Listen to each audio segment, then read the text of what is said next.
श्री कृष्ण का संदेश, दुनिया का अंत और नई शुरुआत कहानी एक छोटे गांव के 9 वर्षीय बच्चे कृष्णा पर केंद्रित है। कृष्णा सरल स्वभाव का, बहुत शांत और जिज्ञासु बालक था। वह अपने माता पिता और दादी के साथ रहता था। उसका दिन स्कूल, दोस्तों और खेलकूद में बीतता था, लेकिन हर रात सोने से पहले वह अपनी दादी से भगवान श्री कृष्ण की कहानियां सुनने का अनुरोध करता। उसकी दादी ने उसे बचपन से ही श्री कृष्ण की लीलाओं की कहानियां सुनाई थीं। एक रात जब कृष्णा सो रहा था, उसने एक अद्भुत सपना देखा। सपने में वह एक विशाल हरे भरे मैदान में खड़ा था। वहां कोई और नहीं था सिवाय एक चमकते हुए नीले प्रकाश के, जो उसकी ओर धीरे धीरे बढ़ रहा था। जैसे जैसे वह प्रकाश पास आया, कृष्णा ने देखा कि यह कोई और नहीं बल्कि भगवान श्री कृष्ण थे। उनके माथे पर मोर पंख लगा हुआ था और उनके होठों पर बांसुरी थी।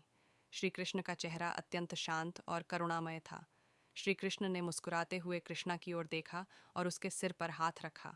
उन्होंने धीमे स्वर में कहा, कृष्णा, मुझे तुम्हें एक महत्वपूर्ण संदेश देना है। यह संदेश केवल तुम्हारे लिए नहीं, बल्कि समस्त मानवता के लिए है। इस दुनिया में समय का चक्र हमेशा घूमता रहता है। हर युग का अंत एक नई शुरुआत का संकेत होता है। कृष्णा ने आश्चर्य से पूछा, लेकिन प्रभु, आप ये क्यों बता रहे हैं? क्या अब दुनिया का अंत होने वाला है? श्री कृष्ण ने गंभीर होते हुए कहा, हाँ, यह सत्य है कि इस युग का अंत निकट है, परंतु याद रखो, अंत के बाद एक नई सुबह आती है। यह समय परिवर्तन का है, और यह परिवर्तन प्रकृति और मानवता के संतुलन को पुनः स्थापित करेगा। श्री कृष्ण ने कृष्णा को बताया कि आने वाले समय में दुनिया पर अनेक संकट आएंगे। प्रकृति का संतुलन बिगड़ चुका है। लोग अपने स्वार्थ और लालच में इतने अंधे हो चुके हैं कि वे पृथ्वी का नुकसान कर रहे हैं। पृथ्वी के संसाधनों का अनियंत्रित उपयोग, पेड़ों की कटाई, नदियों का प्रदूषण और आपसी द्वेष से भरी हुई लड़ाइयाँ अब इस युग के अंत का कारण बन रही हैं। जल, वायु, अग्नि और पृथ्वी, ये सभी तत्व अब असंतुलित हो चुके हैं। श्री कृष्ण ने कहा, इसलिए यह ज़रूरी है कि लोग अपने कर्तव्यों का पालन करें और धरती माँ का आदर करें। अगर वे ऐसा नहीं करते तो दुनिया विनाश की ओर बढ़ेगी। श्री कृष्ण ने कृष्णा को यह भी बताया कि हालांकि दुनिया पर संकट मंडरा रहा है, लेकिन अभी भी आशा है।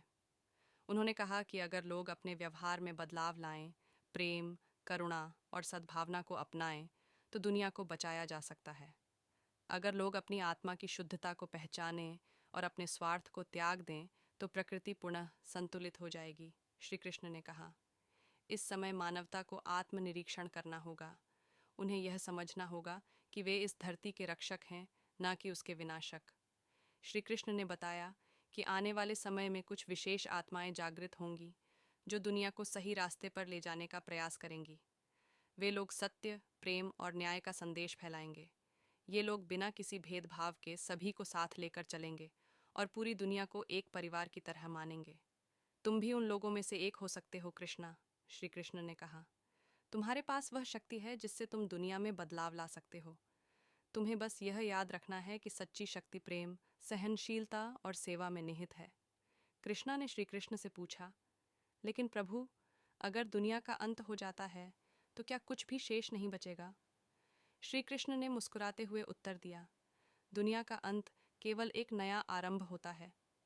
जैसे एक वृक्ष से नए पत्ते निकलते हैं, वैसे ही इस पृथ्वी पर भी नया जीवन और नई ऊर्जा का जन्म होगा। यह नया युग सत्य, धर्म और प्रेम पर आधारित होगा। जो लोग इस परिवर्तन के साथ चलेंगे, वे नई दुनिया का हिस्सा होंगे। श्री कृष्ण ने कृष्णा को बताया कि इस परिवर्तन के मार्ग में धैर्य और साहस की आवश्यकता होगी। जो लोग स्वार्थ और अज्ञानता से ग्रस्त हैं, वे इस परिवर्तन को रोकने का प्रयास करेंगे, लेकिन जो सत्य के मार्ग पर चलेंगे, वे विजयी होंगे। तुम्हें लोगों को प्रेरित करना होगा, उन्हें सही मार्ग दिखाना होगा, श्री कृष्ण ने कहा। तुम्हारे भीतर वह शक्ति है कृष्णा। यह संसार तुम्हें सुनने के लिए तैयार है। कृष्णा ने श्री कृष्ण से पूछा, मैं इतना छोटा हूँ प्रभु, मैं लोगों को कैसे प्रेरित कर सकता हूँ?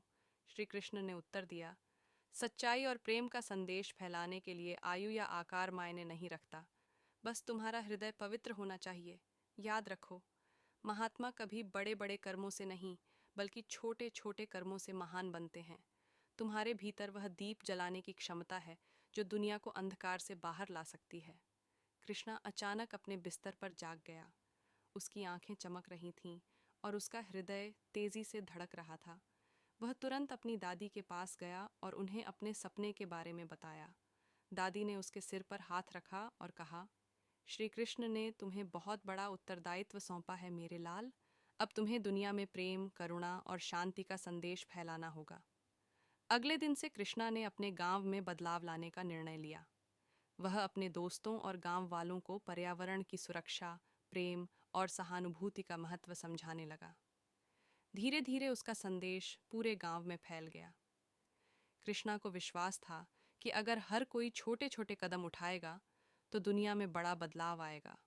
उसका सपना अब केवल उसका नहीं था, बल्कि पूरे संसार का सपना बन चुका था। एक नई दुनिया का, जहां प्रेम, शांति और संतुलन का राज होगा।